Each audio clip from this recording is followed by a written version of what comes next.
महाराष्ट्रातील महिलांच्या संघर्षमय यशोगाथा पुढे आणणारा एक नंबर न्यूज चॅनल म्हणजेच श्री राधिका न्यूज चॅनल. एक पाऊल पुढे, फक्त आणि फक्त महिलांच्या हक्काचे व्यासपीठ. सर्वप्रथम नमस्कार. मातृदिन हा खूप चांगला दिवस असतो की ज्या आईने आपल्याला 9 महिने आपल्या उरामध्ये ठेवलेलं आहे आणि हे संपूर्ण विश्व दाखवण्याची ताकद तिने आपल्या अंगी बाळगलेली होती, तेव्हा आपण जन्माला आलेलो आहे. अशाच मातृदिनानिमित्त आपण राधिका फाउंडेशनच्या स्टुडिओमध्ये वंदनाताई बनकर यांना आमंत्रित केलेलं आहे.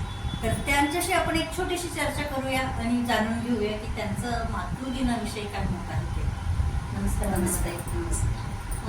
सर्वप्रथम तुमचं स्वागत आहे. तर मातृदिन म्हणजे आईचा दिवस असतो. तर आत्ताच महिला दिन पण गेला, आता परत मातृदिन येतो आहे. हे दोन्ही गोष्टी महिलांना रिलेटेड आहे. तर महिलांना फक्त हे 2च दिवस असतात की 365? नाही, 365 दिवस पाहिजे. कारण की हे पूर्ण एक क्षण जो असतो तर तो पूर्ण महिलांचाच असतो. तर मातृदिनाविषयी म्हणजे आता आपण जाणून घेऊया की तुमची जी आई आहे तर त्यांनी तुम्हाला तुमचं बालपण कसं गेलं आहे.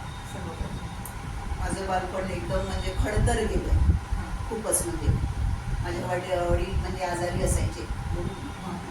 माझे वडील आजारी असायचे, त्यांना किडनी नव्हती, दोन्ही किडन्या डॅमेज झाल्या होत्या. माझ्या आईने खूप कष्ट करून आम्हाला लहानाचं मोठं केलं. म्हणजे आज म्हणतात खडतर आयुष्य, खडतर आयुष्य गेलं आहे.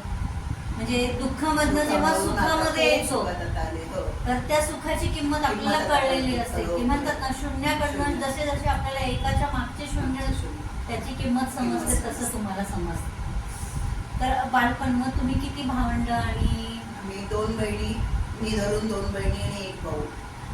पण आता कोणीच राहिलं नाही. आई वडील कोणीच नाही. भाऊ वारलाय, बहीण वारली, आता 2-3 महिने झाले. बहीण पण गेली, आता मी एकटीच.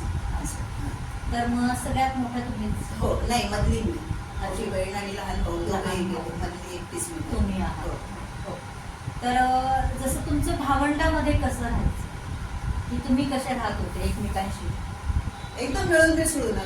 अगदी एकच पुस्तक आणलं की मी वाचायचे, म्हणजे चंपक आणलं वडिलांनी किंवा काय, अगदी आम्ही खेळीमेळीने अगदी एकदम खूप असं म्हणजे कधी भेदभाव नाही, तरी ते तात्पुरता म्हणजे थोडंसं. कारण आम्हाला ती जाणीव पहिल्यापासून आम्हाला जाणीव होती की आई आम्हाला तिघांना एकटं सोडून वडिलांच्या मागे म्हणजे हॉस्पिटल करणं वगैरे, त्याच्यामुळे आम्हाला एकमेकींना सांभाळून घेण्याचं तेव्हापासूनच आम्हाला म्हणजे त्या जाणीवेपोटी तुम्ही तसे वागले.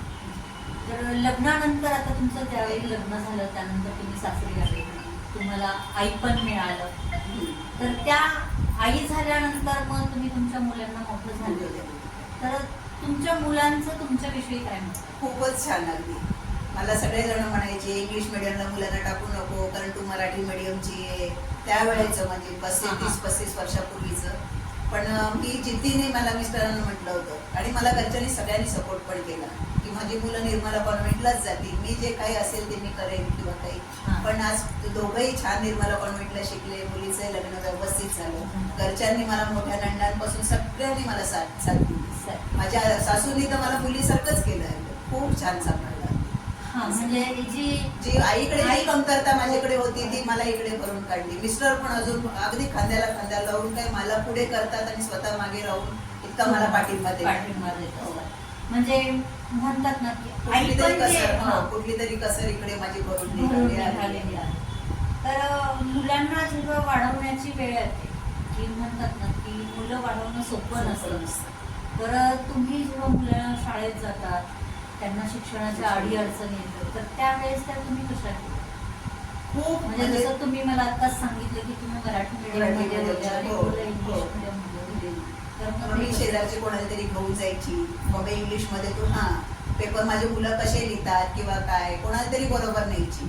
ज्यांना व्यवस्थित येत आहे त्यांना रिझल्ट कसा, सगळे पेपर चेक करायची. आणि मला निर्मलावाल्यांनी पण म्हणजे प्रिन्सिपल वाल्यांनी पण सगळ्यांनी की हिला काहीतरी मुलांना घडवायची आहे ना ताकद, तर आपण हिला पण सपोर्ट करून घ्या. भले हिचं म्हणजे तेवढं नाही म्हणजे नॉलेज नाहीये तेवढं आणि मराठी मिडियमचं असल्यामुळे. पण माझ्याबरोबर कोणीतरी येऊन सगळं पेपर वगैरे चेक करून आज एकदम मस्त मुलगी माझी बीकॉम आहे, मुलगा पण लास्ट इयर राहिलाय, पण तो आता स्वतःच्या पायावर उभा आहे, स्वतःचा धंदा करतोय, एकदम छान आहे. मग जसं जसं आता म्हणतात ना की 5वी 6वीला मुलं गेले की ते त्यांच्या त्यांचे. समजून जातात. हो, बरोबर. तर मग असाही काही प्रसंग आला असेल की काही तुम्हाला इंग्लिशमध्ये कुठे अडचणी आल्या असतील आणि ते तुमच्या मुलांनी तुम्हाला solve केलंय करून केलंय दिलं खूप वेळा अगदी. मग- मग मी याला हे नाही करत, त्याला ते नाही, म्हणजे मुलींनी पण मला खूप साथ दिली.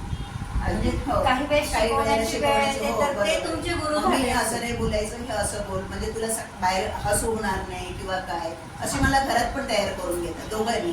दोघांनी हो, तुम्हाला. हो. म्हणजे ते तुमचे जे काही प्रॉब्लेम्स Problem होते आहे, हो. की जसं तुम्हाला कुठेतरी इंग्लिशमध्ये कमतरता कमतरता आहे आहे, हो. तर त्या तर ते तुमच्या मुलांनी मुलांनी तिथे भरून भरून काढलं. काढलेलं होतं. अजून पण म्हणजे काय, मम्मी बँकेचं हे असं नाही, हे असं नाही, ओला अशी बुक कर, अजून पण म्हणजे मुलगा मला अजूनही शिकवतो. हा, मी म्हणजे कुठे बाहेर तुझं फजिती नको व्हायला, तुला 4 लोक बाहेर ओळखताय तर तसं नको व्हायला, म्हणून असं खूप साथ देतात अगदी. जसं म्हणतात ना की शिक्षण ही ज्ञानाची शिदोरी आहे, शिदोरी. केव्हाही उघडली की खाऊ शकतो.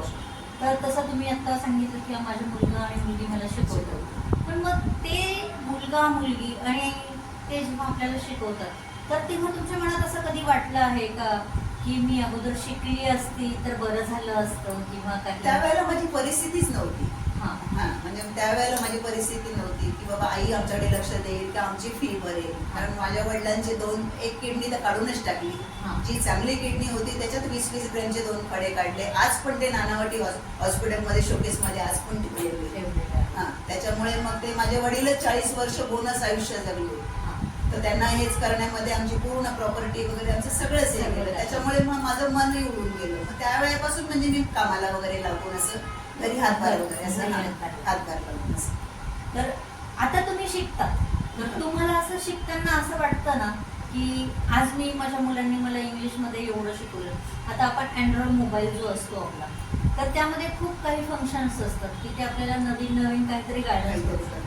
म्हणजे जसं गुगलवर काही सर्च करायचं असतं तर जी गोष्ट आपल्याला माहिती नाही ती आपण आता आजकाल म्हणतात की गुगलवर सर्च केलं की सगळं काही मिळतं. तर तसं तुम्ही कधी सर्च करताना तुम्हाला काही वाटलं होतं की आपण हे सर्चिंग करून बघावं की यामुळे आपल्याला नॉलेजमध्ये भर पडते? हो, मला त्यांनी शिकवलं ते.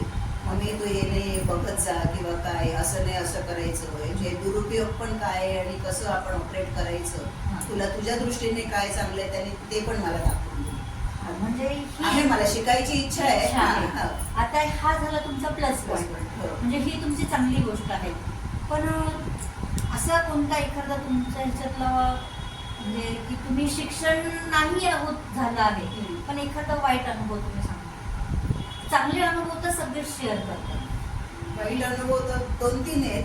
हा, पण एकच सांगा मला की त्यामुळे तुम्हाला खूप दुःख झालं की मी शिकली असती तर चांगलं होतं असतं. नाही, असंच म्हणजे हे वडिलांच्या वेळेलाच की असं वाटलं हा. होतं की बाबा आपण खूप म्हणजे चांगले अजून पुढे गेलो असतो, हां की बाबा आईला वगैरे म्हणजे मार्गदर्शन म्हणजे कमावून वगैरे ज्यादा असं. हा, शिक्षणामुळे मी थोडीशी मागे पडली होते असं. जर मी शिक्षण केलं असतं तर मी तर मला कुठेतरी अजून चांगला कुठेतरी जॉब चांगला केला job केला असता असता. आणि आईला सर्व्हिस मदत केली असती. घरच्यांना मदत झाली असती.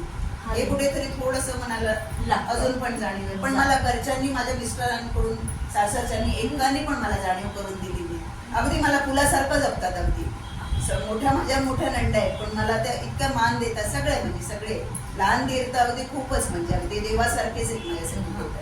नाही, कारण की कसं असतं की सुखामध्ये सगळे खूप मोठायकी करतात की मी नाही, असं केलं दुःखामध्ये त्यांनी मी, मला पण खूप- दुःख हे असं असतं की लवकर कोणी कोणाशी शेअर नाही, करत नाही. करतात. त्यामुळे मग दुःखातला प्रसंग नाही, असा ते- असतो की तो शेअर करणं फार गरजेचं असतं आणि तो मनात सांभाळून पण ठेवावा लागतो कधी कधी की आपल्याला ती जाणीव करून देतो की आपण त्या दुःखातनं वरती आलेलो आहोत असं. तर आता तुमचे पती तुम्हाला साथ देत आहेत, तुमचे मुलं पण तुम्हाला खूप छान, आणि आताच तुमच्या मुलाचं लग्न झालेलं आहे तर तुम्हाला सुनबाई ही लक्ष्मीच्या रूपाने घरात आलेली आहे.